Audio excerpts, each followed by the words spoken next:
नमस्कार, आपण पाहता हिरकणी न्यूज. हिरकणी न्यूज प्रत्येक क्षण ताज्या घडामोडी आणि महत्त्वाच्या प्रत्येक बातमीसाठी नेहमी तत्पर.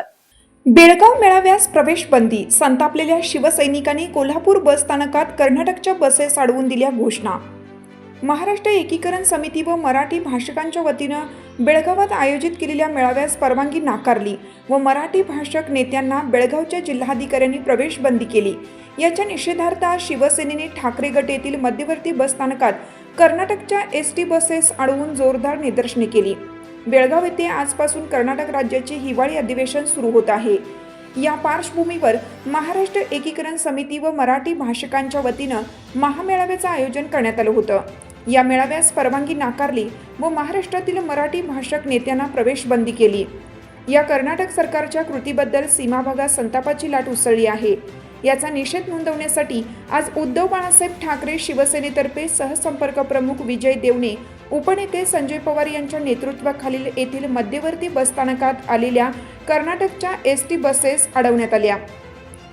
यावेळी बिदर, भालकी, बेळगाव, निपाणी, संकेश्वरसह संयुक्त महाराष्ट्र झालाच पाहिजे, मराठी भाषकांवर दडपशाही करणाऱ्या कर्नाटक सरकारचा निषेध असो, अशा घोषणांनी परिसर दणाणून गेला.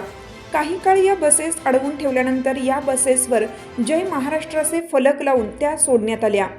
यावेळी शिवसेनेचे पदाधिकारी अवधूत साळुंखे, मंजित माने, युवराज हळदेकर, चंद्रकांत भोसले, संभाजी माने, महम्मद शेख, संतोष भोसले, उत्तम बुरावणे आदी कार्यकर्ते मोठ्या संख्येने उपस्थित होते. कर्नाटकच्या बसला गडहिंग्लजमध्ये काळे फासले. बेळगावमधील कर्नाटक शासनाच्या अधिवेशन आणि त्या पार्श्वभूमीवर महाराष्ट्र एकीकरण समितीने आयोजित महामेळावा उधळून लावण्याच्या प्रयत्नाबद्दल कर्नाटक सरकारचा येथे निषेध नोंदवला. ठाकरे शिवसेनेतर्फे आज सायंकाळी 6:30 वाजण्याच्या सुमारास कर्नाटकच्या बसला काळे फासून प्रत्युत्तर दिलं. आजपासून कर्नाटक शासनाचे हिवाळी अधिवेशन बेळगावात सुरू झाले. त्या पार्श्वभूमीवर महाराष्ट्र एकीकरण समितीने महामेळावा आयोजित केला होता. परंतु कर्नाटक पोलिसांनी दडपशाहीद्वारे हा मेळावा उधळून लावण्याचा प्रयत्न केला. कर्नाटक पूर्वीपासूनच मराठी माणसावर अत्याचार करीत आहे. कन्नड सक्तीद्वारे मराठी माणसांच्या भावनांशी खेळत आहेत. या सर्वाला प्रत्युत्तर म्हणून ठाकरे शिवसेनेने आज हे आंदोलन केल्याचे सांगण्यात आले. दरम्यान सायंकाळी शिवसैनिक येथील बस स्थानकावर एकत्र आले. कर्नाटकच्या संकेश्वर आगाराची बस येताच ती अडवली.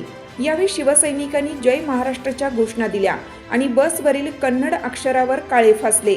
बसच्या समोरच्या भागावर जय महाराष्ट्र लिहिले आणि कर्नाटक शासनाच्या या कृत्याबद्दल निषेध नोंदवला.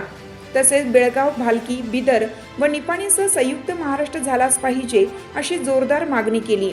कर्नाटक शासन जोपर्यंत मराठी माणसांवर अन्याय करणं थांबवत नाही तोपर्यंत आम्ही जशास तसे उत्तर देऊ, असा इशाराही यावेळी देण्यात आला. यावेळी ठाकरे शिवसेनेचे जिल्हा तालुका स्तरावरील पदाधिकारी, शिवसैनिक या आंदोलनात सहभागी झाले होते. आंदोलनाच्या पार्श्वभूमीवर पोलीस बंदोबस्तही तैनात होता. हिरकणी न्यूज करिता प्रतिनिधी उमेश जैनापुरे. आपल्या हिरकणी न्यूज चॅनलला लाईक करा, शेअर करा आणि सबस्क्राईब करायला विसरू नका आणि रहा अपडेट.